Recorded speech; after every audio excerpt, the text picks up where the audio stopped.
Bismillahirrahmanirrahim. Assalamualaikum warahmatullahi wabarakatuh. Alhamdulillahilladzi arsala rasulahu bil huda wa dinil haqqi liyudhhirahu 'alad dini kullihi wa kafa billahi syahida. Allahumma salli wa sallim wa barik ala sayyidina Muhammadin wa ala alihi wa sahbihi ajma'in. Subhanaka la ilma lana illa ma 'allamtana innaka antal alimul hakim. Rabbi shrah li sadri wa yassir li amri wahlul 'uqdatan min lisani yafqahu qawli. Amma ba'd. Hadirin jamaah Masjid Raya Pondok Indah, para pejuang subuh yang berbahagia. Ini adalah jilid 2 atau sequel dari kajian kita tentang mendekati atau mempelajari lebih dekat kehidupan di masa Nabi. Kalau pada pertemuan sebelumnya kita membahas tentang bagaimana makanan yang dimakan oleh Nabi Sallallahu Alaihi Wasallam dan orang-orang di masa itu, nah maka hari ini kita akan membahas tentang pakaian atau penampilan. Jadi penampilannya seperti apa begitu ya, karena ini berbeda dengan istilahnya dengan yang selama ini kita ketahui. Kita ini sekarang hidup di zaman yang tidak sama dengan di zaman Nabi SAW.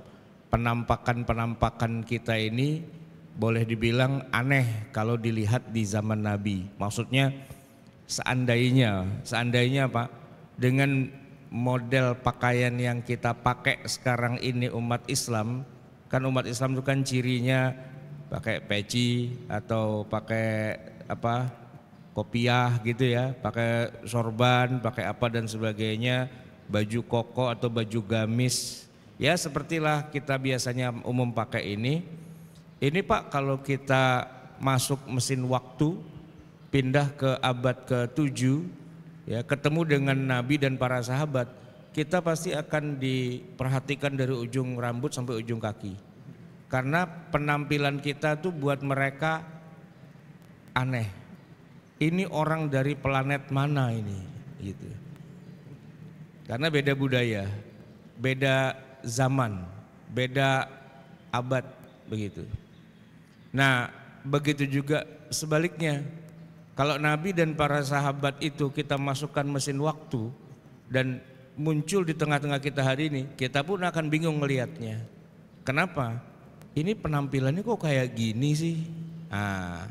Jamaah sekalian, selama ini kita memang merasa dekat dengan Nabi selama ini. Karena kan ya setiap harilah kita bersolawat pada Nabi, ya kan? Sedikit-sedikit Rasulullah dulu begini, Rasulullah dulu begitu. Seolah-olah Nabi itu ada di tengah-tengah kita. Kita berpikirnya begitu. Tapi jamaah sekalian, kalau kita baca dalam kitab-kitab tarikh, kitab sirah nabawiyah, termasuk juga dalam kitab yang lebih spesifik seperti Syama'il Muhammadiyah, ini ternyata enggak seperti yang kita bayangkan. Penampakan mereka dalam hal mode pakaian itu ternyata jauh berbeda jamaah sekalian. Bahkan potongan rambut ini, sebelum ngomongin pakaiannya, rambut dulu Pak.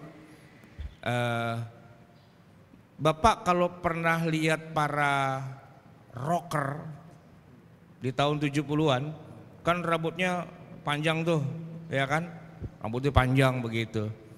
Kita akan mengatakan bahwa orang yang rambutnya panjang itu cenderung mereka itu adalah orang-orang yang ya gimana ya, kayak bukan, ya minimal kalau dia ke masjid Pak, kita langsung liatin sendal kita masih ada apa enggak gitu Pak. Wah, ada rambut panjang nih, Jagger dari mana nih gitu kan. Kita merasa bahwa orang yang rambutnya panjang itu mewakili kalangan, ya pokoknya orang-orang urakan, orang-orang yang ya istilahnya dari dunia hitam lah gitu kira-kira. Kesannya tuh begitu Pak. Ya, Sedangkan kalau penampilannya klimis kayak kita gini, rambutnya dipotong pendek dan sebagainya, nah kita lebih istilahnya lebih hormat gitu. Tapi gini Pak, kalau kita melihat lukisan 2 abad 3 abad yang lalu, lukisan para tokoh gitu ya, katakanlah seperti kayak Presiden Amerika yang awal-awal tuh Pak, George Washington misalnya, ya kan? Orang-orang di 3 abad yang lalu itu Pak, itu rambutnya panjang, kriwil-kriwil gitu, ya kan? Itu bukan wig itu Pak, itu emang beneran itu, emang rambutnya dia sepanjang itu. Kemudian gini deh, lukisan Yesus Kristus, ya itu panjang juga rambutnya gitu. Atau pendekar Shaolin Pak, Cina ya kan, wah rambutnya tapi dia di apa sih ya, diikat ke panjang belakang gitu kan. Termasuk juga pendekar Jepang ya, apa itu istilahnya, pakai pedang katana, pendekar samurai ya kan, rambutnya juga panjang juga. Nah itu mewakili gaya potongan rambut di masa itu. Memang orang kalau rambutnya panjang ya itu normal dan itu baik gitu. Justru kalau dipotong pendek, saya pernah nonton filmnya siapa ya, yang The Last Samurai. Siapa itu ya yang main? Kan rambutnya dipotong itu Pak, wah ngamuk dia. Jadi pendekar samurai itu memang rambutnya harus panjang. Kalau rambutnya dipotong buat dia itu sebuah penghinaan dan ya istilahnya jatuhlah martabatnya dia sebagai seorang pendekar begitu. Nah itu kan nggak kebayang sama kita bahwa orang di zaman 200-300 tahun yang lalu tuh kayak gitu budayanya.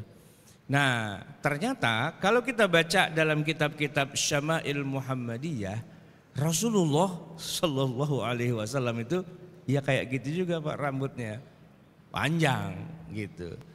Jadi dengan rambut sepanjang itu Pak, kalau hari ini ada orang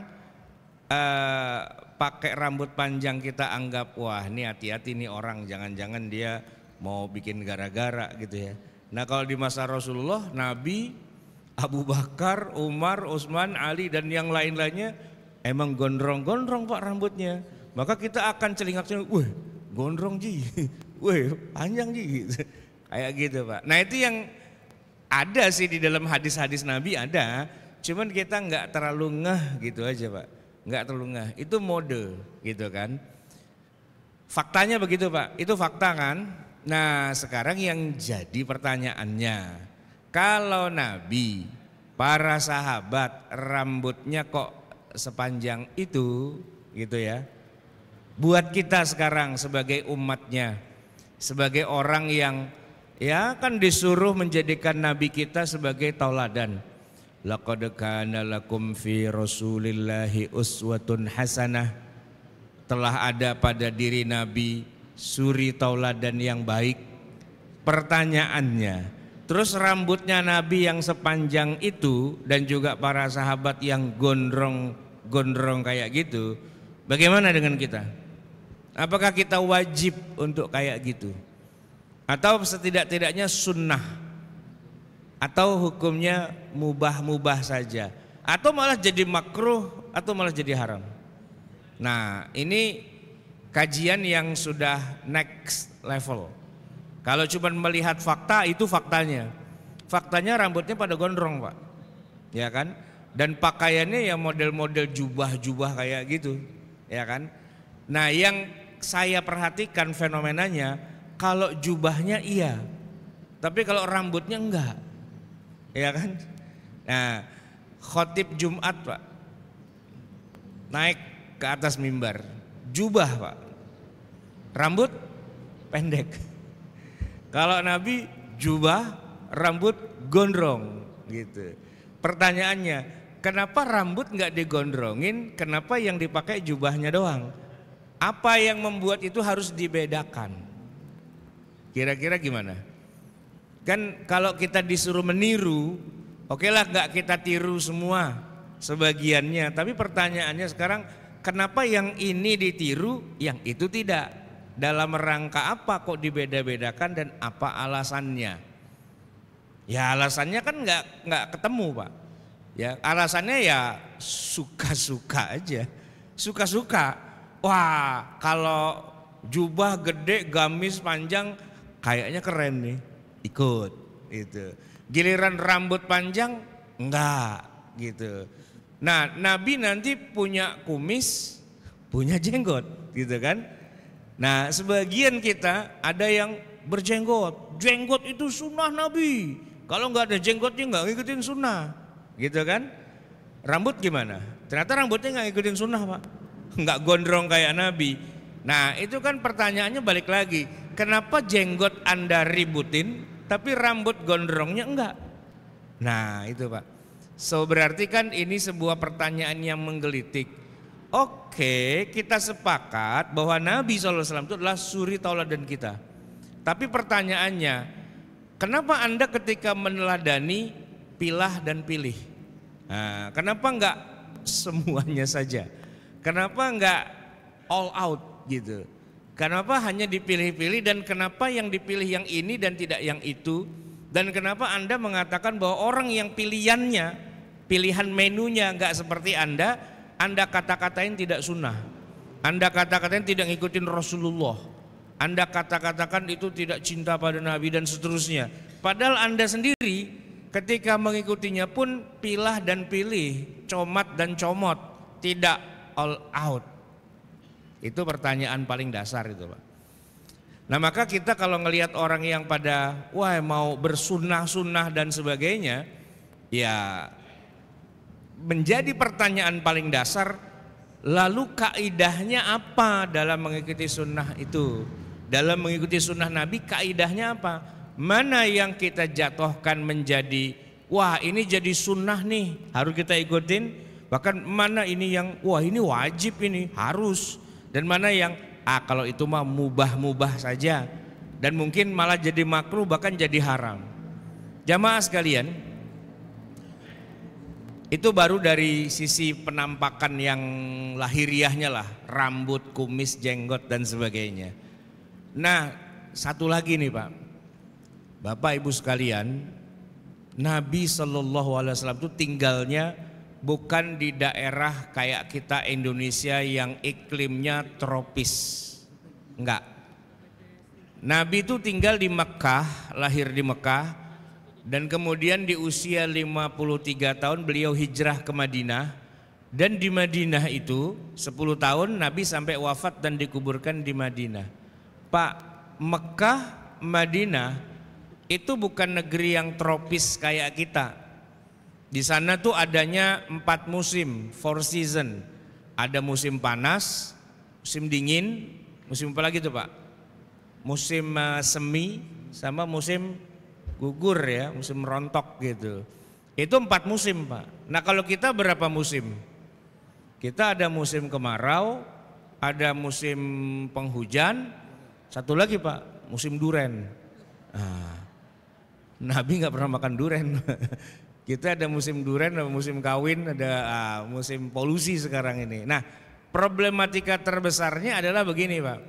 Ketika Nabi pakai baju, pakaian, itu pakaiannya sesuai dengan musim.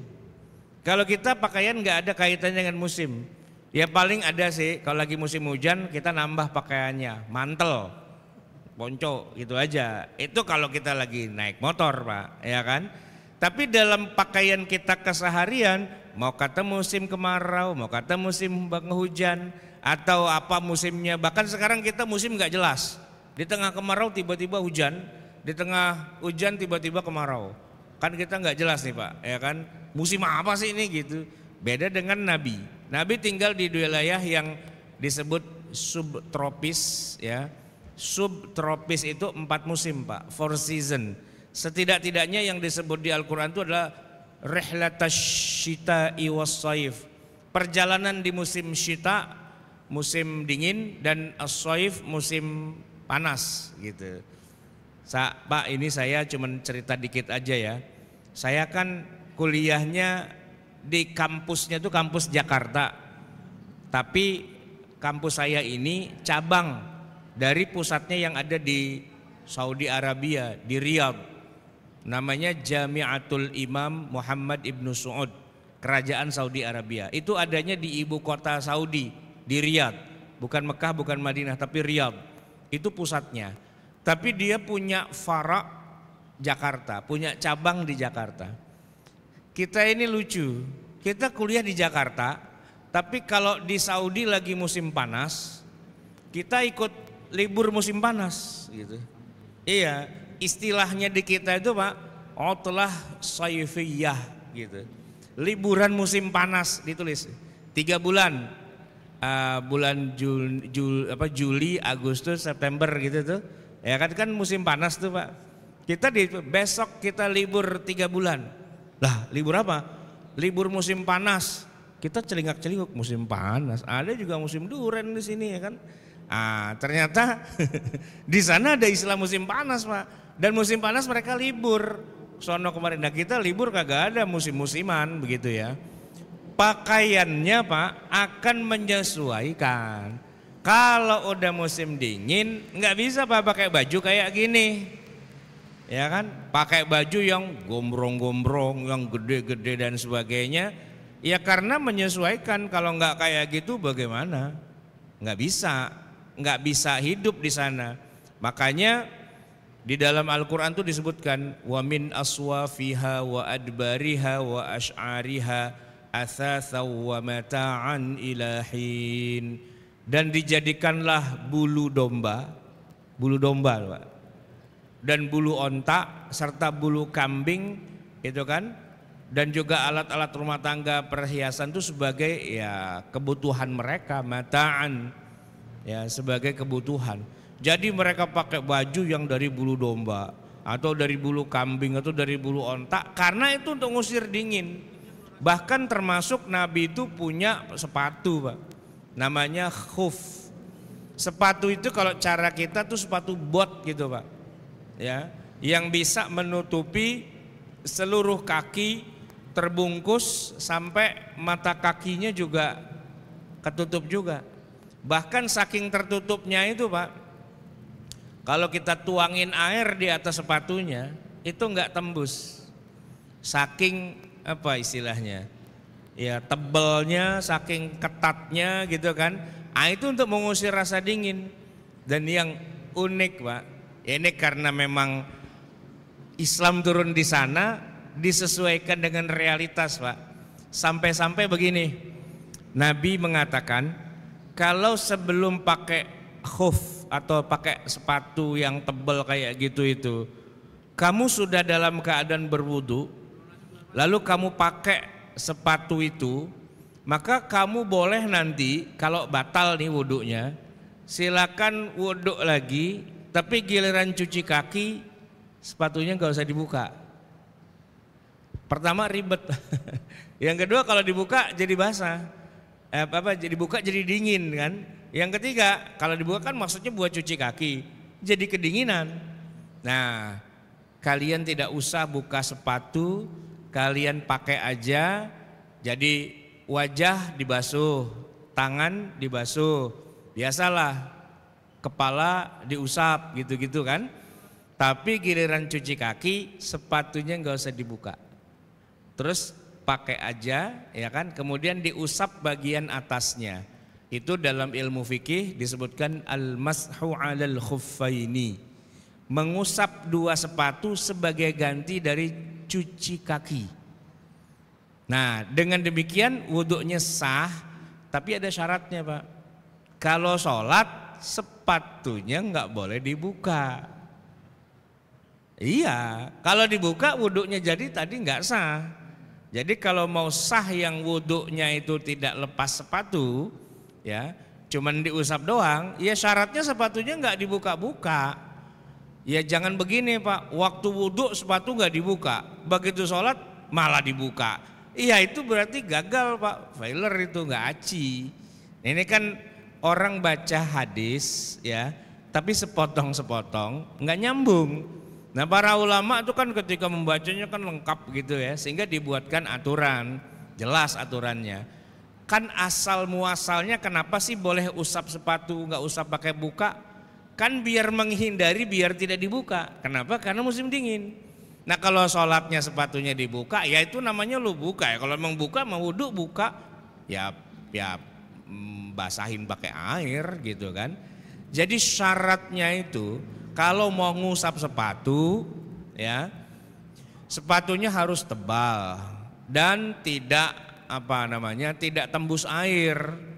Kalau sepatunya tembus air, ya kan sama juga bohong. Ya harus dibuka aja. Ini kan kenapa nggak mau dibuka? Karena dia menjaga kehangatan di dalam kakinya itu, Pak. Ya kan? Dan kemudian diusap saja dan sholatnya tetap pakai sepatu itu. Nanti tetap harus dibuka Pak, asal udah durasi 24 jam itu tetap harus dibuka dan wudhu lagi yang benar. Terus di-renew lagi 24 jam lagi, 24 jam lagi, 24 jam lagi. Dan kalau dalam keadaan safar itu paling tidak ada 3 hari dikasih kesempatannya. 3 hari Pak. Nah selama 3 hari itu kemudian boleh nggak dibuka-buka sepatunya. Bukan boleh nggak dibuka. Silahkan nggak usah dibuka. Begitu Anda buka, maka Anda harus wudhu yang benar yang kakinya dicuci. Itu realitas di masa nabinya kayak gitu Pak. Dan syariatnya begitulah aturan mainnya. Kita bagaimana Pak? Kita jarang-jarang pakai sepatu Pak. Ya, kita itu pakai sendal. Ya, makanya di masjid-masjid itu penitipan sendal. Kalaupun ada penitipan sepatu, berarti masjidnya ini di tengah kota, di tengah perkantoran, karena yang sholat mungkin orang kantoran. Tapi kalau di komplek perumahan Pak, itu rata-rata sendal. Tadi aja tuh Pak, begitu saya masuk, saya lihat sendal semua nih. Saya lihat sepatu cuma 1, nggak tahu nih Pak Asril apa siapa nih yang pakai sepatu ke masjid. Oh, saya lihat sendal semua, nggak ada sepatunya. Kalau sholat Jumat ada Pak sepatu banyak tuh Pak. Mungkin orang-orang kantoran sekitar sini dia sholat di sini dia pakai sepatu. Tapi kalau kayak subuh begini, siapa yang rajin subuh-subuh ke masjid pakai sepatu? Bapak kalau pakai sepatu dari rumah mau ke masjid sholat subuh ditanyain sama istri, mau langsung kemana Pak? Gitu. Enggak, cuman mau ke masjid doang. Nah aku pakai sepatu. Lah emang kenapa? Ya enggak, kalau ke masjid doang ngapain pakai sepatu? Pakai sendal aja, kan gitu Pak. Bapak kalau umroh, haji ya Pak, dari Indonesia pakai sepatu Pak. Terbang naik pesawat tuh pakai sepatu, ya kan? Begitu udah sampai di hotel di Mekah, tiap hari bolak-balik ke masjid pakai sepatu pakai sendal. Nah, pakai sendal kita, ya kan? Nah, Rasulullah apa pakai sendal? Tergantung Pak. Kalau musim panas bisa dia pakai sendal. Tapi kalau udah musim dingin paling enggak kan 3 bulan Pak, bisa 4 bulan. Mana ada Rasulullah pakai sendal? Enggak, pakai sepatu, begitu Pak. Jadi Pak, pakai sepatu itu hukumnya apa? Wajib apa sunnah?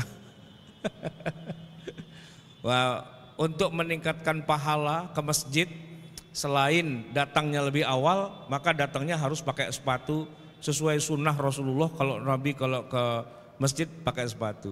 Nah, oke lah dia pakai sepatu Pak. Cuman Rasulullah ternyata Pak, walaupun beliau ke masjid itu pakai sepatu ya, cuma masalahnya adalah begitu sampai di masjid, Nabi tidak pernah melepas sepatunya. Jadi di Masjid Nabawi di masa itu Bapak Ibu sekalian, asal tahu aja, tidak ada penitipan sendal, tidak ada penitipan sepatu. Itu yang ada di situ itu bid'ah, gitu. Karena nggak pernah ada di zaman Nabi penitipan sepatu, nggak ada. Nabi kalau masuk ke masjid sepatunya dipakai, Pak. Sepatunya dipakai. Ya percuma lah dari rumah pakai sepatu sampai di masjid dilepas, kedinginan lagi kakinya. Ini kan tujuannya untuk pakai sepatu biar nggak dingin. Nah kalau sampai ke masjid dilepas, ya dingin lagi ujung-ujungnya kan. Maka Nabi masuk masjid sepatunya nggak dilepas. Sholatlah di dalam masjid dengan pakai sepatu. Gitu Pak. Bagaimana para sahabat? Ya para sahabat juga sholat di masjid Berangkat dari rumah udah pakai sepatu, masuk masjid iya pakai sepatunya, nggak dilepas. Itu faktanya begitu. Pertanyaannya kemudian, kita sekarang kalau ke masjid oke lah pakai sepatu, kita lepas apa kita pakai Pak masuk dalam masjidnya? Hah? Kita lepas berarti nggak sesuai dengan sunnah. Kenapa? Kalau sunnahnya aslinya Nabi itu masuk masjid sepatunya dipakai, gitu. Nah dia pakai tuh Pak masuk ke dalam masjid, wow ditampol sama satpam, woi masjid lo tahu diri lo ini tempat suci, sepatu main pakai aja ke masjid, tampol Pak sama satpam, bawa ke bagian keamanan, ini kita telanjangin apa kita kitikin nih orang gitu kan, apa menghina masjid gitu Pak. Padahal Nabi tuh masuk masjid pakai sepatu. Problematikanya adalah apa enggak kotor karpetnya di masa Nabi kalau orang masuk masjid pakai sepatu, karpetnya apa enggak kotor? Jawabannya enggak. Wah keren dong tuh karpet diinjek-injek pakai sepatu dari mana-mana enggak kotor. Bukan masalah kerennya Pak, emang karpetnya kagak ada. Enggak ada karpetnya. Masjid Nabawi itu tidak ada karpetnya Pak, boro-boro karpet, keramiknya saja pun tidak ada. Jadi masjid itu ya tanah gitu aja Pak, tanah. Makanya kalau saya ditanya apakah masjid kita ini sudah sesuai dengan sunnah, kalau menurut saya tidak Pak. Masjid ini tidak sesuai dengan sunnah. Masih ada karpet, ya kan? Masih ada keramik, ya nggak sesuai, gitu kan? Apalagi masjidnya 2 lantai. Kalau Nabi kan di lantai bawah Pak, bukan di lantai atas, gitu kan? Nah tapi bukan hanya masjid kita nih Pak yang nggak sesuai sunnah, semua masjid juga Bapak perhatiin karpetan semua itu, keramikan semua. Coba sebutin, ada nggak masjid di Indonesia ini yang sesuai dengan sunnah Nabi? Pernah lihat nggak Bu? Masjid yang nggak ada karpetnya, nggak ada keramiknya, tanah doang. Kemarin saya lewat ada Bu, masjid pinggir jalan, nggak ada karpetnya, nggak ada keramiknya. Emang masjid belum jadi Pak, gitu, ya kan? Menerima sumbangan gitu. Saya lihat, weh, baru berdiri tiang-tiangnya doang tuh, sama tembok separoh, atapnya aja belum ada Pak. Wah, ini nih masjid sunnah ini, gitu kan? Terus saya numpang sholat, ya udah saya gelar sejadah gitu kan. Nah, terus kata orang situ, Pak nyumbang Pak. Ini dia saya bilang, kalau saya nyumbang, entar Bapak beliin karpet, entar Bapak beliin keramik, entar Bapak pasang atap, jadi nggak sesuai sunnah lagi. Jadi saya nggak usah nyumbang dah, ya kan? Udah begini aja, ini udah paling pol, udah paling hebat, paling sesuai sunnah yang kayak gini ini. Jadi masjid, pembangunan masjid mangkrak, itulah yang sesuai dengan sunnah Pak, ya kan? Sementara kalau masjid megah, ada AC-nya, ada atapnya, ada menaranya, ada kubahnya, itu nggak sesuai dengan yang ada di zaman Nabi Pak. Nah jamaah sekalian yang dirahmati Allah, logika kayak gitu tuh kan kita jawabnya ya nggak gitu juga kali. Kalau di masa Nabi belum ada karpet, terus kita pasang karpet emang nape? Kan nggak apa-apa, ya kan? Kalau di masa Nabi belum ada keramik, kita pasang keramik, emang kenapa? Kalau di masa Nabi belum ada atap, kubah, menara, AC, emang kenapa? Kan nggak kenapa-kenapa juga. Tapi itu menyalahi contoh dari Nabi. Iya sih, tapi kan nggak semua yang kayak di zaman Nabi itu mesti harus plek, blek, persis kayak gitu juga, ya kan? Tuh Pak, ini kan ada apa tuh namanya kaligrafi ya, Al-Qabidul Basitul Hafidhur Rafi'u, itu kan emang ada tulisan kayak gitu di Masjid Nabawi di zaman Nabi? Gak ada. Terus gimana hukumnya? Ya sekarang gini aja, Bapak pergi umroh, terus datanglah ke Masjid Nabi, Masjid Nabawi. Coba lihat di Masjid Nabawi hari ini ada karpetnya nggak? Ada, ya kan? Ada menaranya nggak? Ada kubahnya nggak? Berarti mereka ahli bid'ah semua nih, orang Madinah di zaman sekarang. Ya kan, karpetan semua, ya kan. Nah terus coba lihat, apakah ada di Masjid Nabawi orang yang hari ini Pak ya, masuk masjid sepatunya tetap dipakai, ada nggak? Nggak ada, dilepas semua. Ya walaupun tidak ada tempat penitipan sendal Pak, nggak ada. Kalau Bapak taruh di luar, keluar udah hilang tuh sendalnya. Maka sendalnya dicopot, masukin kantong plastik, dikempit. Nah gitu. Emang ada di zaman Nabi orang masuk masjid sendal dicopot terus dikempit? Nggak ada, ya kan? Nah makanya Pak, di zaman Nabi itu tidak ada tempat penitipan sendal, ya kan? Dan hebatnya lagi di zaman Nabi belum pernah ada kasus sendal hilang. Kali gitu Abu Hurairah atau siapa gitu, Amr bin As, begitu selesai sholat, ya sendal saya hilang gitu. Nggak pernah Pak. Padahal di Madinah banyak orang kafir juga, orang munafik juga banyak Pak. Tapi belum pernah Pak sendal hilang di Masjid Nabawi itu di zaman Nabi ya. Kalau sekarang saya pertama kali ke Masjid Nabawi itu Pak, begitu keluar ya sendal saya hilang gitu kan. Dalam hati saya, siapa nih yang ngambil gitu. Ternyata bukan siapa yang ngambil, emang dibuang Pak masker itu kalau kita taruh di depan itu. Didorong tuh sendal, nyampah aja lo di sini gitu. Ternyata caranya tuh Pak, sendal dicopot, dimasukin kantong, kita bawa masuk ke dalam masjid gitu kan. Nah, naroknya juga hati-hati Pak. Dulu saya waktu narok kacau tuh Pak. Kan ada tempat narok sendal. Saya taruh di situ. Terus saya sholat di sini. Giliran qomat kan saf pada maju tuh Pak. Wah, Allahu Akbar, syahadu la ilaha illallah. Saya maju Pak, maju terus maju kan. Ah, begitu mau pulang, tadi kotak yang mana ya? Banyak banget. Ada ribuan kotak, sendal saya taruh di mana? Mana sendal jepit swallow lagi, ya kan? Sama semua itu. Gimana nih urusannya? Saya bilang emang dasar nih kalau udah bid'ah terus nih. Memang harusnya sih sendal kita pakai aja ke dalam masjid gitu Pak. Kata Askar gua tampol loh mau masuk masjid pakai sepatu gitu kan. Jadi begitulah Pak, realitas di zaman Rasulullah itu tidak sama dengan yang ada di kita. Maka kita hari ini tidak bisa mengatakan gua paling sunnah, lu enggak. Kita ketawa aja kalau ada orang ngomong kayak gitu. Kenapa? Nah lu rambut kagak sunnah, nah lu masuk masjid kagak sunnah. Nah banyak yang enggak sunnahnya juga sebenarnya.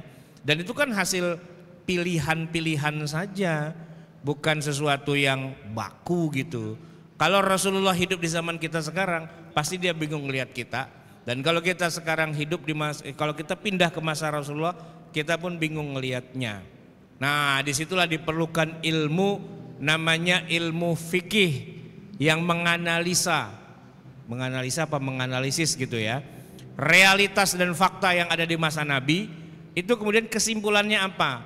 Kesimpulannya ada 5. Ada perbuatan Nabi yang jatuhnya wajib. Apa itu sholat 5 waktu, apa itu puasa Ramadan, apa itu zakat, apa itu haji, itu wajib jatuhnya. Tapi ada juga perbuatan yang Nabi lakukan, mereka lakukan semua, jatuhnya ke kita sunnah tidak wajib. Senin Kemis itu sunnah tidak wajib. Tahajud itu sunnah tidak wajib. Kita harus bedakan mana yang wajib, mana yang sunnah. Dan ada yang mubah-mubah saja. Tadi Pak pakai sepatu itu mubah-mubah saja. Baju jubah panjang gombrong itu tidak lantas Anda sholatnya lebih banyak pahalanya kalau pakai jubah dengan pakai celana jeans. Enggak, sama aja, enggak ngaruh, ya kan? Kalaupun ada pengaruhnya cuma secara budaya. Pantes-pantesnya imam Masjid Raya Pondok Indah pakai jubah. Karena kalau dia pakai werpak itu kayaknya enggak pas Pak. Werpak tahu Pak ya? Pakaian buat montir itu kan? Atau dia pakai jersey, pakai baju pemain bola gitu, nomor 10 gitu kan. Nah, itu celananya juga selutut gitu sebenarnya tuh, rada gombrong juga sebenarnya, ketutup tuh lututnya sebagian. Kalau main bola zaman dulu kan cuma sepaha, sekarang tuh panjang juga tuh Pak. Tapi kan nggak mungkin sholat Jumat imamnya pakai kaos nomor 10 gitu Pak. Nggak nyambung gitu. Tapi apakah itu dosa? Ya enggak. Cuman orang ngelihatnya rada nyungsang aja gitu, nggak sesuai gitu kan. Tapi kalau mau cari perkara sih silakan aja. Kan banyak orang cari perkara. Ya khususnya kalau di tengah anak muda Pak.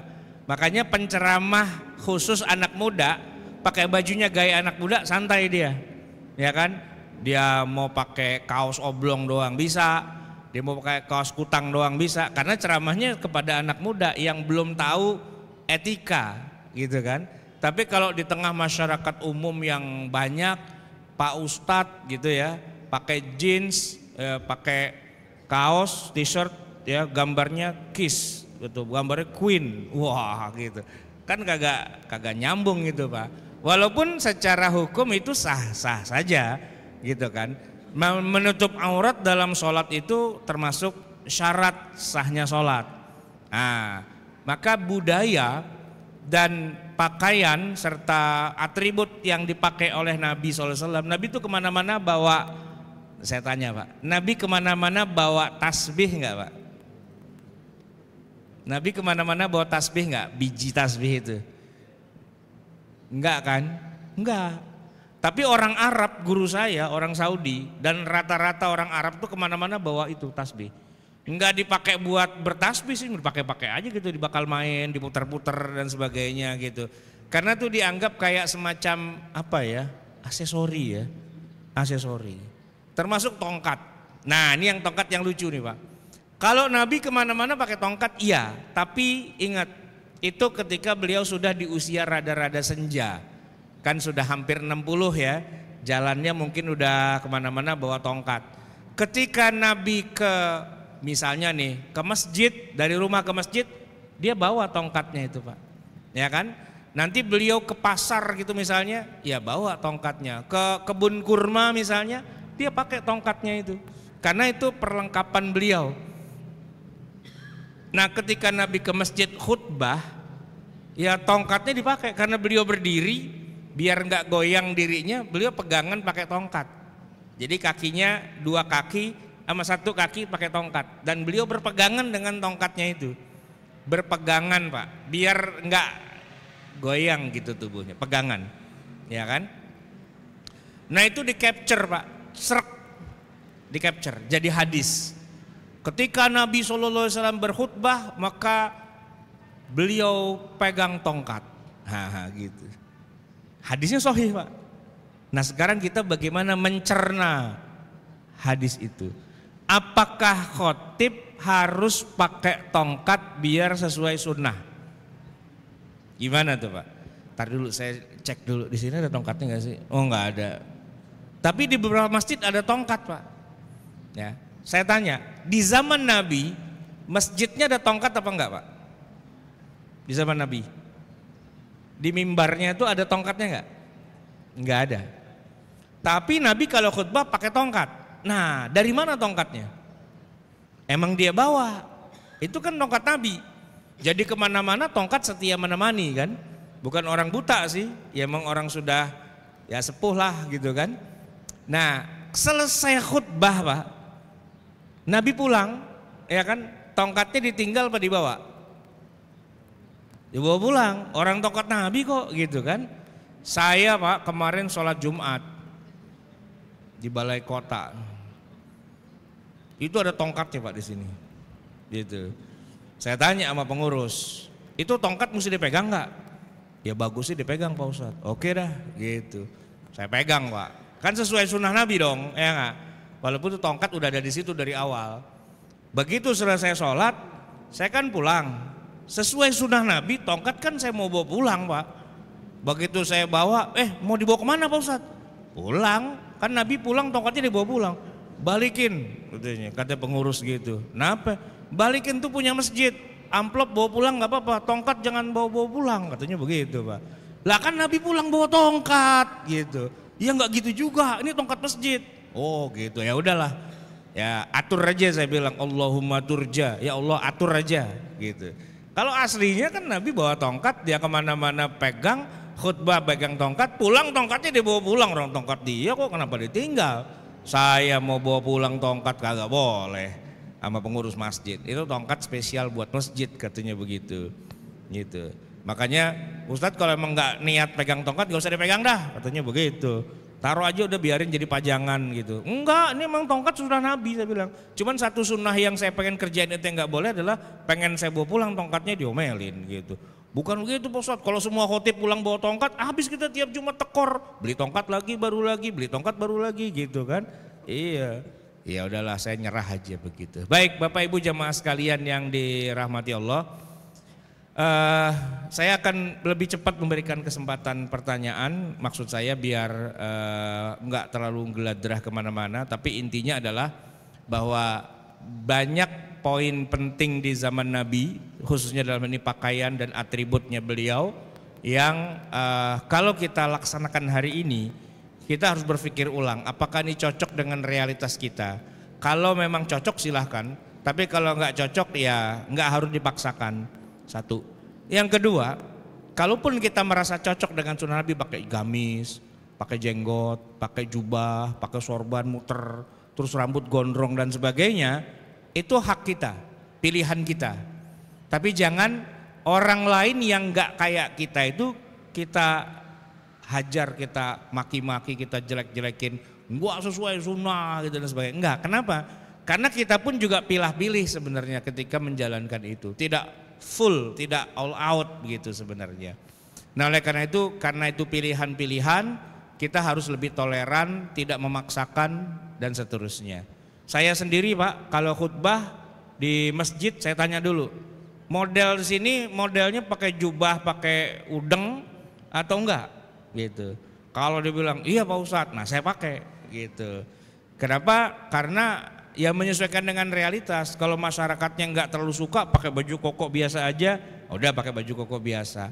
Karena ada juga masjid Pak yang konyol itu, dia siapin jubah Pak, dia siapin jubah. Jadi kita yang datang bajunya nggak sesuai, dipaksa kita pakai jubahnya dia. Ya kayak ibu-ibu ada mau kena gitu, pakai mau kena gitu kan? Iya, tapi dia jubah gitu. Ya kadang-kadang saya pakai, kadang-kadang enggak. Kenapa? Kan saya udah pakai jubah duluan, masa saya pakai jubah ente? Lagian ukurannya belum tentu sama kan gitu. Kalau ibu-ibu pakai mukena itu lucu juga. Di masa Rasulullah, para wanita sahabiah kalau ke masjid itu enggak ada tempat pakai mukena, karena dia udah pakai. Ya bukan mukena sih, ya itu baju mereka sehari-hari, karena menutup aurat ya sholat aja. Enggak ada istilah mukena.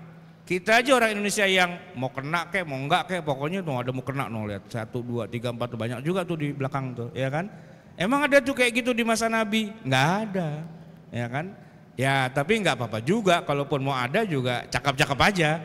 Mungkin ada ibu-ibu datang kemari auratnya rada kelilingan kali, dia kan mau sholat, nah dia bisa pinjam mau kena gitu. Cuman saya nggak tahu ya, peminjaman sarung kagak ada di sini Pak ya. Kalau buat bapak-bapak, kalau mau kena disediain. Kalau sarung kagak ada Pak gitu. Baik, itu saja yang bisa saya sampaikan. Saya kembalikan pada pimpinan acara. Masya Allah, terima kasih. Bismillahirrahmanirrahim. Assalamualaikum warahmatullahi wabarakatuh. Waalaikumsalam. Nama saya Muhammad Ridho dari Alam Segar. Mohon izin Ustadz, ada 2 pertanyaan. Yang pertama tentang khauf tadi, dan yang kedua tentang menyesuaikan dengan kebiasaan.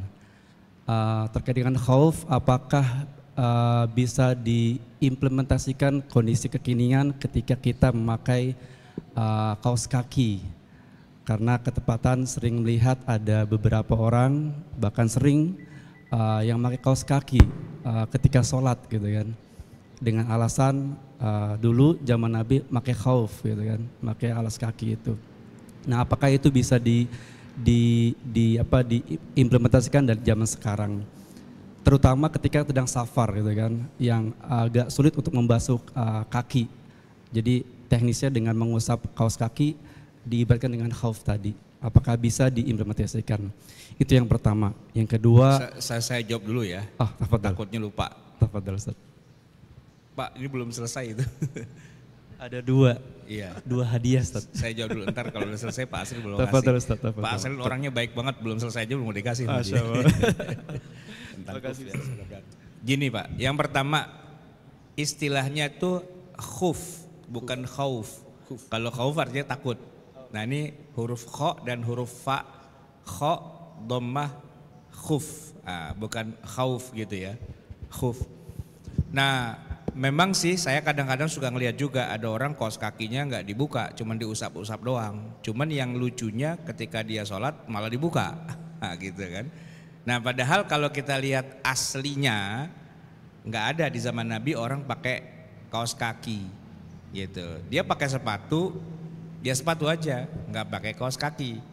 Kalaupun dia pakai kaos kaki, ya kaos kaki. Cuma, nah di dalam kitab fikih para ulama nih, disyaratkan bahwa yang namanya khuf itu harus tebal, tidak tembus air. Ya, tebal, tidak tembus air dan bisa digunakan untuk berjalan minimal sejauh masafatul qasr. Untuk kita bisa qasar. Qasar itu kan 16 farsakh atau 4 bard atau setara kalau zaman kita 80 kilometer ya, 88,704 ya 8990 lah. Bisa nggak kaos kakinya itu digunakan untuk jalan sejauh 90 kilo? Nggak bisa kan? Ya, maka dalam kitab fikih para ulama syaratnya khuf itu harus begitu itu. Nggak bisa kaos kaki setipis itu kita pakai buat jalan kaki. Itu mah belum 5 kilo juga udah brodol itu, ya kan? Maka tidak memenuhi syarat. Kalau dalam fikih mazhab Syafi'i itu begitu. Nah, karena juga orang kadang-kadang nggak pakai mazhab, dia comot gitu kan. Nah, hasil comot-comot itu Pak yang kadang-kadang suka jadi nggak lengkap gitu, ya kan? Ya nggak apa-apa sih sebagai sebuah usaha, nice try gitu ya. Tapi nggak gitu harusnya memahaminya. Dia harus lengkap satu paket. Karena yang pasti di zaman Nabi nggak ada orang pakai kaos kaki jalan kaki sejauh perjalanan 2 hari 2 malam itu nggak ada. Ya dia pakai khuf lah, pakai sepatu yang tebal karena kan dia akan nginjak batu-batu cadas apa segala macam gitu kan.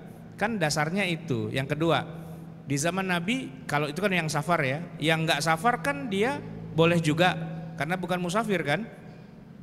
Tapi kan dasarnya karena emang mengusir rasa dingin.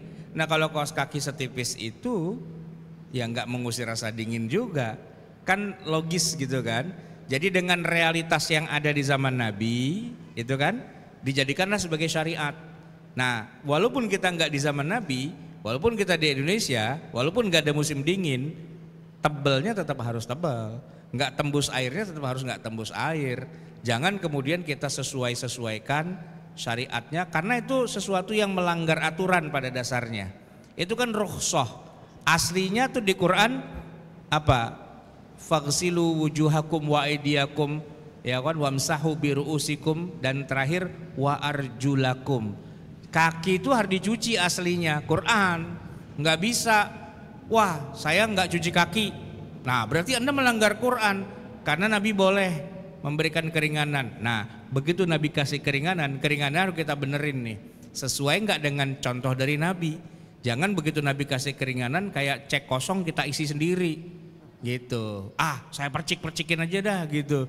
Nggak bisa juga. Keringanan dari Nabi itu tuqaddar biqadriha, diukur sesuai dengan kadarnya dan nggak boleh melanggar SOP yang Nabi sudah lakukan. Basically harus dicopot, harus cuci kaki, basically, ya kan? Itu Qurannya begitu. Kalaupun kita ambil rukhsah keringanan dari Nabi, harus sesuai dengan SOP-nya, nggak boleh sekenanya. Baik. Yang kedua? Baik, makasih Ustadz. Yang kedua tentang menyesuaikan dengan kondisi kita di tempat kita berada. Ya. Kalau tadi disebutkan dari mulai ujung rambut sampai dengan kaki ya. Dalam artian pakaian zahir itu kan. Bagaimana kalau dalam hal ibadah Ustaz? Yeah. Mungkin ada yang biasa, contohnya adalah mencampur adukan fikih dalam ibadah. Contohnya adalah katakanlah yang simpel tentang kunut. Ketika kita terbiasa dengan kunut dan datang ke suatu tempat yang tidak biasa dengan kunut, apakah kita ikut yang ada atau kita tetap dengan fikih kita gitu kan? Atau kebalikannya, kita biasa dengan tidak kunut tapi datang dengan kondisi yang berkunut, apakah kita berkunut atau tidak sesuai dengan kondisi kita? Itu gimana Ustaz kalau dengan alasan ngikut kondisi masyarakatnya ketempatan gitu kah? Bolehkah mencampur adukan fikih dalam ibadah seperti itu Ustaz? Secara umum seperti itu. Baik. Itu Ustaz, makasih jawabannya. Assalamualaikum warahmatullahi wabarakatuh. Waalaikumsalam warahmatullahi wabarakatuh. Nah Pak Asril kalau mau kasih bukunya boleh. Insyaallah.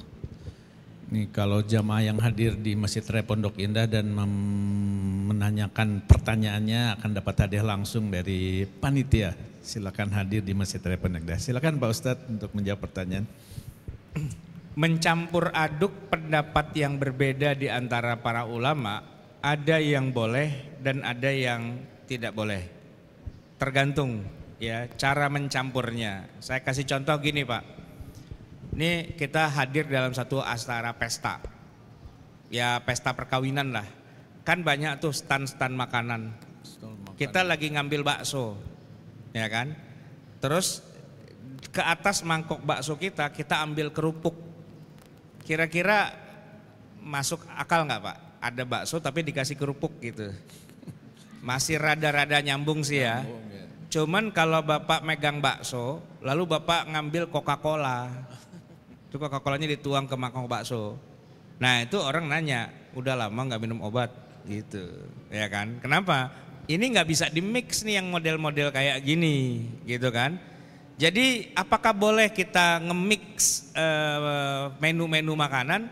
Ada yang bisa di mix dan ada yang nggak bisa, tergantung, ya kan? Terus batasannya apa? Nah, batasannya sih rasa sih sebenarnya kan, gitu. Nggak mungkin lah Pak ya, kuah bakso dicampur sama Coca-Cola gitu kan nggak nyambung banget gitu kan. Karena itu dua hal yang prinsipil banget gitu ya kan. Anda makan bakso boleh, habis itu minum Coca-Cola silahkan. Tapi kalau Coca-Cola jadi dicamplungin di situ enggak, gitu. Tapi ada juga yang sifatnya itu suka-suka. Misalnya gini Pak, pagi-pagi kita lapar kita nyari bubur ayam. Itu ada dua mazhab Pak. Mazhab bubur ayam itu ada dua Pak. 4. Ada mazhab yang dicampur semua, diudak-udak gitu kan. Dan ada mazhab yang enggak dicampur gitu. Kalau saya mazhabnya yang tidak dicampur Pak. Ya saya makan sedikit-sedikit, enggak saya campur gitu kan. Saya tetap tahu ini kerupuk, ini apa nama cakwe, ini apa itu saya tahu gitu kan. Enggak saya campur. Tapi anak saya langsung diudak sama dia kan gitu. Begitu saya lirik, sono lu duduknya. Apaan itu kayak gitu. Padahal kan barangnya sama Pak. Cuman antara diudak sama nggak diudak itu kan beda gitu kan. Ah kalau itu selera Pak, ya kan.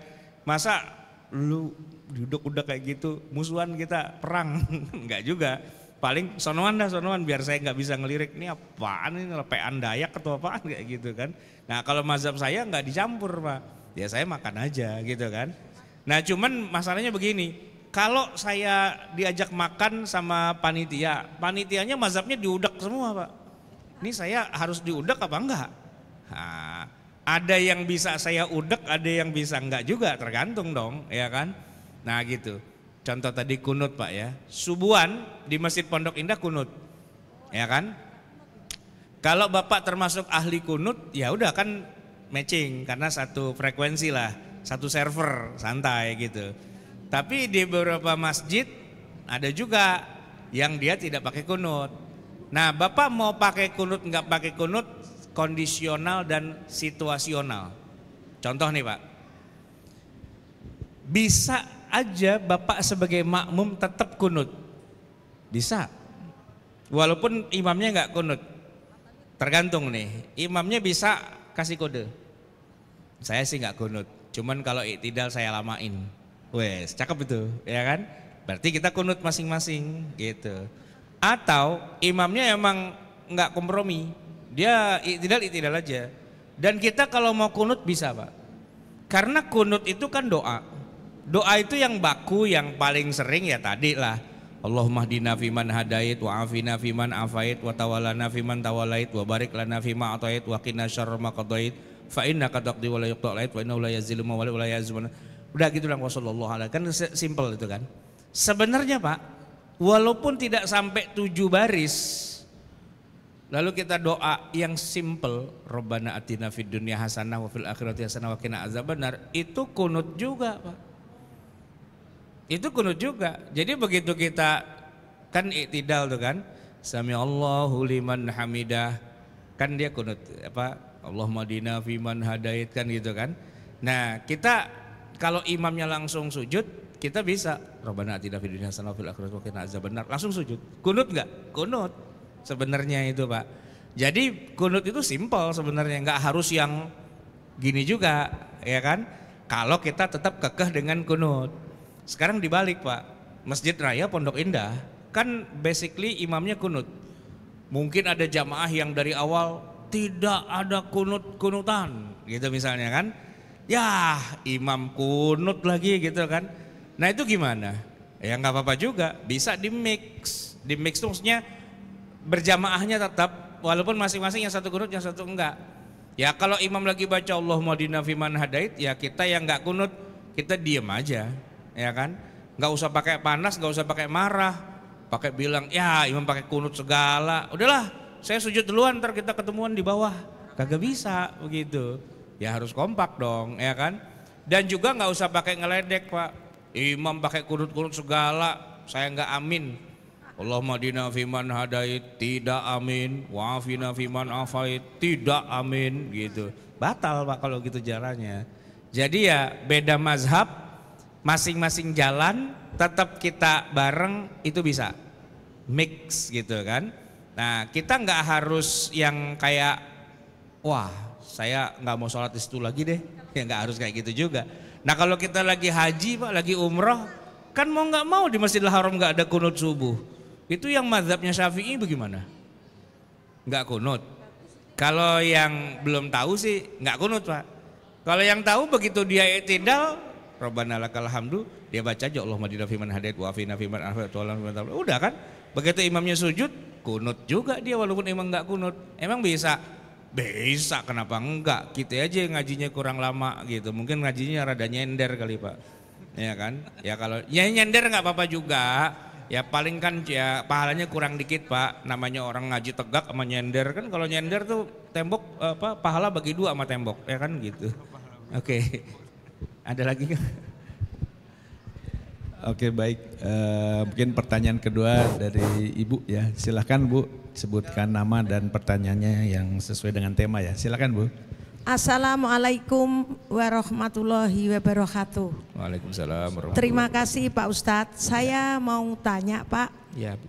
tentang sholat. Sekarang di Jakarta ini kan kadang-kadang macetnya luar biasa ya Pak. Di waktu maghrib misalnya seperti kita lagi ngerawat berobat ke dokter gigi. Mulai dikerjain 5:30. Jam 6 kurang 10 itu kan maghrib apa jam 6 tuh. Jadi kita nggak bisa sholat maghrib. Tapi jarak jauhnya itu belum nggak ada 80 kilometer.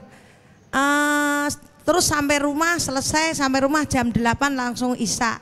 Itu apa dijamak apa jamak qashar apa qadha Pak? Jadi saya mohon penjelasannya. Masalah sholat maghrib itu saya langsung maghrib dulu apa langsung usoli fardhul maghribi jamak qashar ngisai apa maghrib dulu Pak? Mohon penjelasannya. Yang kedua, wasilah Rasulullah tadi pakai tongkat.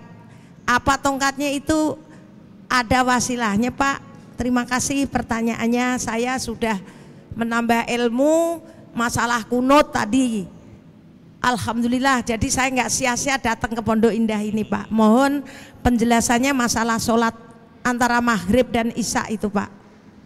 Terima kasih sekali. Wassalamualaikum warahmatullahi wabarakatuh. Waalaikumsalam warahmatullahi wabarakatuh. Terima kasih Pak.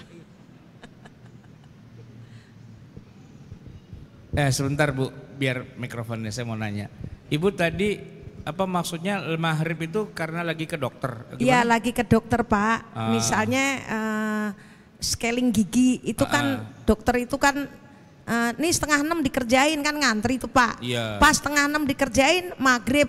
Iya. Dalam hati saya ini, waduh apa saya nanti di nawa itu nanti saya mau qadha isya. Di tempat dokternya nggak ada musola Bu?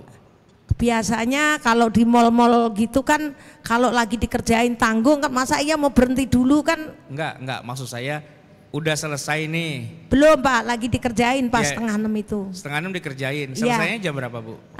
Kira-kira jam 6:30 kali Pak. Oh masih ada dong waktu maghrib. Kan terus pulang Pak, 6:30. Kan ada musola Bu. Oh jadi lanjutin jam 7 nggak apa-apa Pak? Ya kan isanya jam 7 lewat. Oh gitu, Ya, makanya. ibu di mall nih, di PIM misalnya. Iya di PIN. Ntar dulu musolanya sebelah mana tuh ya? Ibu kesini aja jalan deket.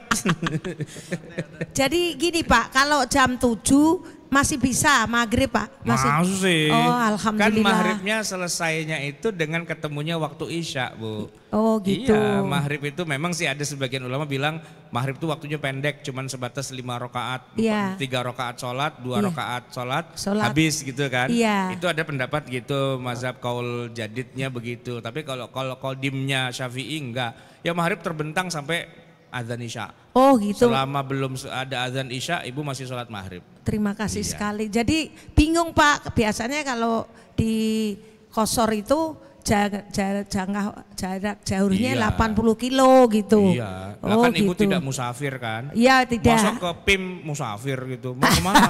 Mau safar kemana ke PIM gitu ya, enggak lah. Iya, Nanti Pak. ibu kalau Ramadan ke PIM buka puasa dong, musafir gitu kan enggak ya kan? Iya Pak, Iya. terima kasih atas jadi dapat ilmu yang J. Assalamualaikum Waalaikumsalam warahmatullahi warahmatullahi wabarakatuh. Oke baik, sudah terjawab ya. Pak Ustadz, ini ada beberapa yang masuk di chat ke moderator. Pertama dari Bapak Rusli. Ya, Pak Ustadz, bagaimana kalau begitu untuk membedakan antara sunnah dan bukan sunnah? Karena yang tadi dikatakan Pak Ustadz seperti tongkat itu ada sunnahnya, ternyata bukan sunnah. Bagaimana membedakannya nih? Masya Allah. Silakan Pak Ustadz menjawab. Jadi gini Pak, sebelum saya jawab, ada 2 istilah sunnah yang masing-masing mewakili cabang ilmu sendiri-sendiri. Kalau dibilang tongkat itu bukan sunnah, maksudnya adalah itu tidak menjadi katakanlah rukun dalam khutbah Jumat. Jadi khutbah Jumat mau pakai tongkat gak pakai tongkat nggak ngaruh secara hukumnya. Itu secara ilmu fikihnya. Tapi kalau secara ilmu usul fikih atau ilmu hadis, Nabi pakai tongkat itu memang sunnah. Dalam arti namanya sunnah kan perbuatan Nabi. Apapun yang Nabi kerjakan itu namanya sunnah. Jadi sunnah itu ada 3. Sunnah fi'liyah, ya, segala yang dikerjakan oleh Nabi itu sunnah. Kemudian sunnah qauliyah, apapun yang diucapkan oleh Nabi itu juga sunnah. Bahkan ada sunnah yang ketiga, sunnah takririyah. Apa yang Nabi diamkan, Nabi tidak perintah, Nabi tidak larang. Nabi tahu ada di depan mata, para sahabat makan tuh makanan hewan apalah gitu. Nabi ditawarin ogah, artinya Nabi nggak ngerjain, nyuruh juga enggak, ngelarang juga enggak. Nabi diam saja. Dan itu juga namanya sunnah juga. Nah, fi'liyah, qauliyah, takririyah secara ilmu usul itu namanya sunnah. Karena ma'udhifa ilan Nabi sallallahu alaihi wasallam. Itu satu hal. Fikih ini next level. Kalau Nabi ngerjain, jatuhnya kepada kita jadi apa? Jadi wajib, apa jadi sunnah, apa jadi mubah. Keluar lagi kata sunnah itu Pak, ya kan? Jadi Nabi khutbah pegang tongkat, sunnah apa bukan? Sunnah, karena itu perbuatan Nabi. Tapi hukumnya buat kita wajib, sunnah, mubah. Kalau wajib enggak ada yang mewajibkan khutbah pakai tongkat. Paling banter ada yang bilang sunnah, afdolnya pegang tongkat, gitu kan? Yang bilang mubah lebih banyak, gitu kan? Walaupun itu Nabi ngerjain, tapi jatuhnya mubah. Mau pakai tongkat boleh, nggak pakai tongkat boleh. Sebagian ulama mengatakan sunnah lah, kan contohnya Nabi pegang tongkat, ya udah. Cuman megang tongkatnya doang yang dibilang sunnah. Ketika pulang tongkatnya dibawa pulang, itu nggak dibilang sunnah. Padahal faktanya waktu pulang tongkatnya dibawa pulang itu Pak. Oke baik, terima kasih Pak Ustadz. Ini ada satu pertanyaan lagi dari Pak Budi. Pak Ustadz, insya Allah saya selalu menjaga wudhu. Tapi ketika jalan-jalan dengan keluarga saya ingin buang air kecil, tidak bermasuk untuk sholat. Apakah bisa wudhu di wastafel dengan hanya mengoleskan ini ya di sepatu saya seperti kuf tadi? Mohon jawabannya. Dengan syarat khufnya memenuhi syarat, ya kan? Dari awal, dan ketika katakanlah dia pipis gitu batal kan wudhunya, asalkan khufnya sepatu bot yang beneran, ya udah. Dan kalau mau sholat nggak dilepas, pokoknya nggak usah dilepas gitu kan intinya. Masuk masjid jangan dilepas, tidur jangan dilepas, ya ke tempat tidur gitu jangan dilepas, masuk rumah jangan dilepas. Nah kalau copot lepas apa pasang popot gitu kan, nah itu kan nggak sesuai dengan SOP-nya gitu. Oke baik. Oke baik, ini ada Ibu Nina. Ibu Nina ada pertanyaan yang langsung Bu Nina bisa langsung dibacakan. Silakan Bu Nina. Assalamualaikum warahmatullahi wabarakatuh, Pak Ustadz. Waalaikumsalam warahmatullahi wabarakatuh. Ya Pak Ustadz, kami menerima beberapa pertanyaan. Mohon izin saya membacakannya 2 pertanyaan Pak Ustadz, mengingat waktu mungkin Pak Ustadz ya. Ya. Ya. Pertanyaan pertama ini dari Ibu Dede. Pak Ustadz, mengapa foto baginda Rasulullah itu tidak diabadikan? Sehingga kita tidak mempersepsikan sosok beliau seperti apa. Kemudian karena kalau membaca kisah, beliau itu sosoknya tidak terlalu tinggi, tidak juga terlalu pendek, lalu rambutnya agak panjang dan kemerahan. Itu yang pertama. Kemudian selanjutnya, saya juga pernah mendengar bahwa kita tidak boleh memajang foto-foto makhluk hidup di rumah. Apakah ini ada kaitannya Pak Ustadz? Mohon penjelasannya. Terima kasih. Ya, sama-sama. Jadi yang pertama, kenapa nggak ada foto Nabi? Ya kan alat fotografi belum dikenal di zaman Nabi. Jadi nggak mungkin dong ada orang ini foto Nabi, nggak mungkin lah, gitu kan? Kalaupun ada, kayak Yesus Kristus itu kan juga bukan foto itu Pak. Itu kan lukisan, imajinasi para seniman. Makanya wajahnya nggak sama tuh Pak, versi Barat, versi Afrika, versi Cina, versi India. Wajahnya nggak sama itu, imajinatif aja gitu. Bahkan Bapak Ibu sekalian pernah lihat nggak gambarnya Patih Gajah Mada? Beda-beda. Nah, itu foto atau lukisan? Lukisan, hayalan. Lukisan. Dan katanya salah juga itu. Salah, Artinya nggak bener gitulah ya. Jadi kalau pertanyaannya kenapa nggak ada foto Nabi Muhammad, ya karena emang nggak ada alat fotonya. Dan apa namanya, begini, kalaupun dilukis, lukisannya nggak sama. Jadi gini, saya kasih contoh sederhananya gini Bapak Ibu sekalian.